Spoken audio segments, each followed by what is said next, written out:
Hello, all. Here, Mark McGurran coming at you live. It's been a little bit since I've been last live, but moving forward, this is definitely as long as I'm on the road and stuck training or been in a hotel room or whatnot. I'm going to try to be doing more of these live videos. So, what I'm going to be talking about today is injecting inspection. It's the best term I've come up with.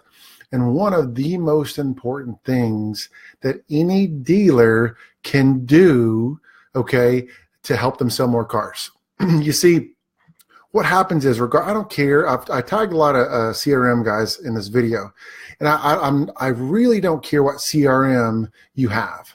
What I'm talking about is process and holding your team accountable to that process. And so today I want to talk about injecting inspection. I just got off the phone with a new client, or fairly new client. We kicked off our processes in the month of December. Hey, what's up, Jason? Good to see you, sir. And so one of the things that we did is we installed a process. And one of the things I do is that you want to, what I call the 24-hour mark and the 5-day mark or 6-day mark in your CRM processes. You want to task a manager to inspect the processes. Now, let me back this up, and I'm going to give you my exact processes. In Vin Solutions, what I want you to do is create an 18-hour email task.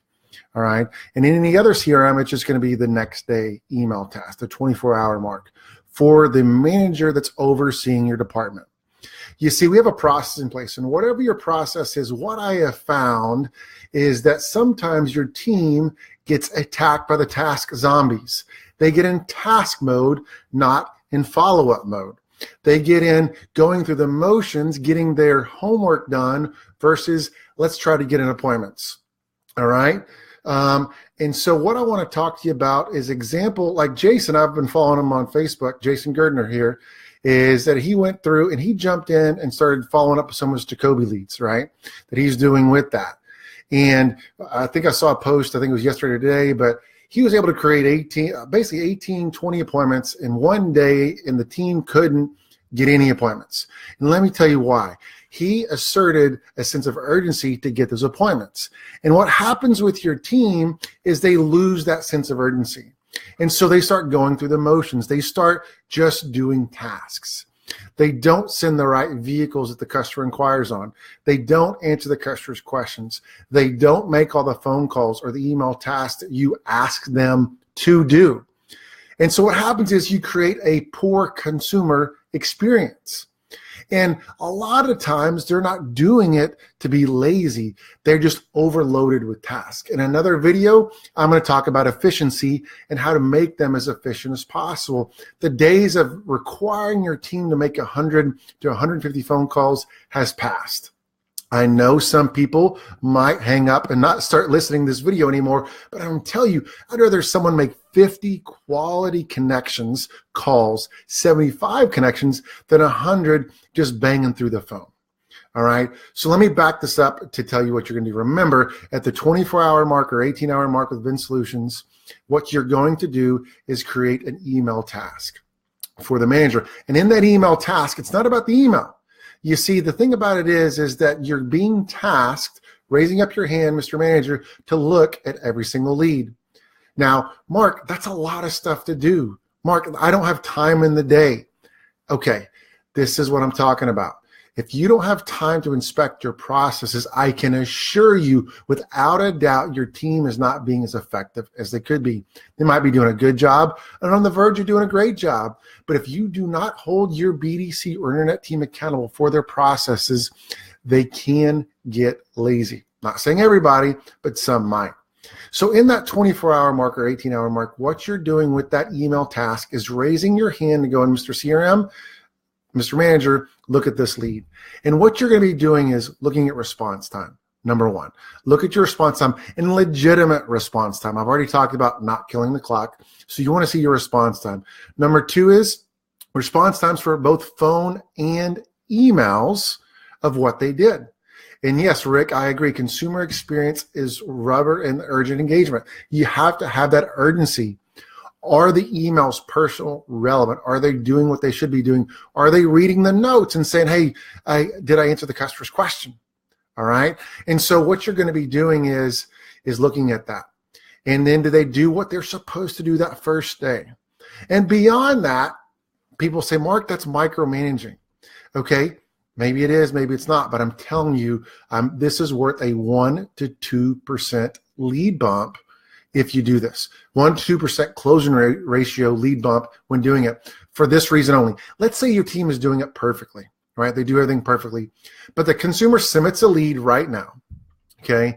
We do everything perfectly. We will call, we email, but the customer doesn't reply back. And they're not on Facebook watching me. They're actually doing their jobs. So they can't actually call you or email you back. But tonight after dinner, they jump on their iPad or their iPhone and they start looking at your emails and they reply back to you. And then tomorrow, guess what happens? Your BDC agent or internet salesperson is off. Now, sometimes internet salespeople that are actually selling the car will take that ball and run with it. They might work on their day off. They might answer certain customer replies. But what I found with BD agents, a lot of times their day off is their day off, and that's perfectly fine, right? That's what they're going to do. But with you, and then if no one looks at that lead and no one responds to the consumer's reply, the salesperson or BD agent then comes in the following day. It's now been 36 hours, 24 hours for a reply back to the consumer that the consumer's engaged. You see what happens there. Now, if you looked at it as a manager, looked at that lead, you would be able to then go, hey, Mr. Customer, thank you so much for your reply. Mr. BDC, Mrs. BDC agent is off today. I'm going to go ahead and answer your question. That is critical. And what you're doing is you're creating a great customer environment that's allowing the consumer to get the most information. And on that email, all you're asking in that email is going, this is literally what it says, dear, or hey, Mr. Customer, I want to make sure your expectations have been met. Has my team answered all of your questions? And then your signature. Let me state that again if you're taking notes. The subject line, I didn't say that. The subject line says from the manager. That's it. Don't say from the manager of ABC Motors. Just say from the manager. The reason being is I find you get a higher open rate when you do that. At that point, what you do in the content, it says, hello, Mark. I want to make sure your expectations have been met. Has my team answered all your questions? All right. And then Spencer asks, if this is done with the processes followed, based on your experience, what percentage of lift could you expect? If you follow this process and you inspect it, what I typically see, the end result, is that you're going to get a higher connection ratio, talking to more folks. But beyond that, what I have found consistently is that with my internet processes, if people just follow those processes, you're going to get a 8 to 10% closing ratio like that.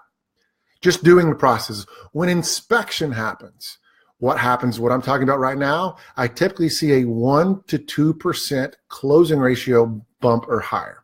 Meaning you got 100 leads, you're going to sell one more car. All right. You get 1,000 leads, you're going to sell 10 more cars because you're creating the consumer experience. You are moving the ball forward with that consumer. And then from there, what you do is at the day 5 mark, what you're going to be doing is, or really it's day 6. So however your CRM sets this up in Vin Solutions and Dealer Socket and I think those are the two that I can think of right now. You'll actually set up as a day 5 task, which is technically a day 6 task. Does that make sense? So it's actually basic. There's a day 0. If your CRM is a day 0, then you do this at day 5. If there's a day 1, then you'll do it at day 6. Regardless, what you're doing is creating a generic task for Vin Solutions or other for Vin Solutions. Read work notes for Dealer Socket and any other CRM such as eLeads, such as who else? Some of the bigger ones, the CDK, Reynolds, Contact Management. You'd create a phone call task. Unfortunately, they don't have just generic tasks just to do them, but you use that as a placeholder to look at every single lead. Now, I tag some dealer principals and general managers in this. Why I did that is because I want you to hear this as well. is that how can I hold my BDC or internet manager accountable to what they're doing? Well, if this is part of your process, and then what you do is you start seeing their tasks, the BDC manager's tasks being done, that email and that task, that generic or phone call task being done, and your team is not following the process, that is telling you as a dealer principal, general manager, GSM, that your manager is not inspecting the team. Listen to that. If the manager gets attacked by the task zombies and they hit click send, and they're going through the motions because they have a lot to do in a given day, and then the team is making mistakes, that's telling me the manager is not holding them accountable. Does that make sense? So what this does, it creates a full accountability, full circle. And then what happens is once you find issues that are going on, right, and you see some mistakes being made, I want you to learn this simple question. And this is how you make change happen. You ask the simple question, hey, why did you do that, Mr. BD agent, Mrs. BD agent? Help me understand why you gave them a different car. Why didn't you answer the customer's question? And you cannot, this is not, I've learned this, it's not what you say, it's how you say it. So you have to say it from an understanding perspective. Hey, can you explain to me why this happened? Right? And you're not getting on to them. You're truly trying to understand them. And you'll be amazed. You'll be amazed that a lot of times your agents and salespeople are not doing anything wrong or to be disobedient. What they're doing is their thinking's wrong. What I call it, their BDC follow-up theology is wrong. And at that point, you can go, okay, I understand why you did that because you thought this. Here is a better way to do it. This is what you should be doing. And this is how you create change. Because if you just say, do this, do that, they don't fully understand it. Part of my job as a consultant is to train people how to think. I want to create mini me's, if you will.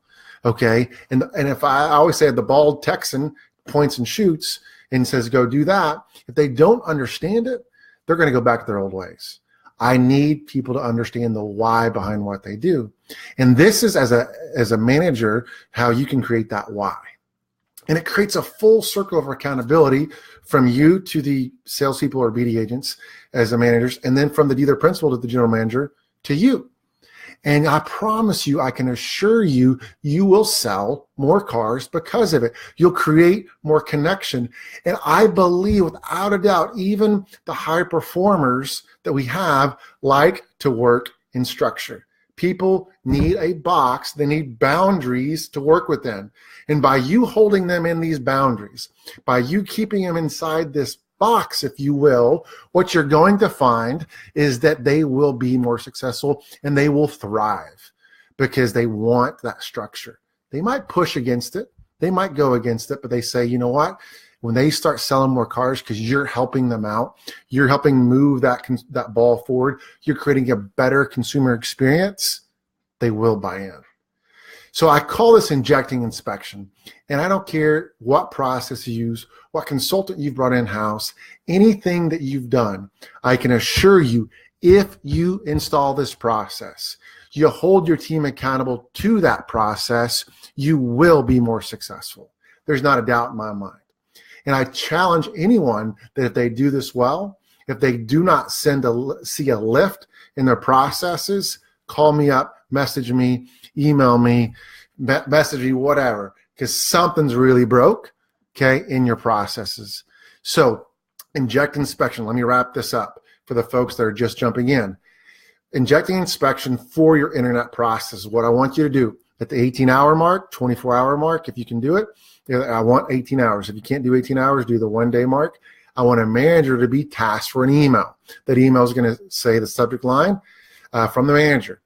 The content's going to say, hello, Mark. I hope your expectation, or it says, I want to make sure your expectations have been met. Has my team answered all your questions? Question mark. Your subject line. Do not add it. Don't subtract from it. Try this email. And at that point, at the 5-day mark or the 6-day mark, what you want is the 6th day of the follow-up. However your CRM works on that, you create a read work notes generic task or a phone call task again. And you're just looking back from day 5 to day 2. Because remember, you've already looked at those first 2 days or that first 24 hours, and ensure the team is following the process. In there, ask the simple question. If you find things that are wrong or things they need to be better at, you ask the question of, hey, why did you do that? And another thing I didn't say earlier is if you see someone doing something well, even if the consumer doesn't reply back, say, great job, Mr. Agent, great job, Mr. Salesperson, and use that to encourage and reinforce what you want. And especially if they do something really well with it, don't be afraid to praise them amongst their peers, to go, this is what it's supposed to look like.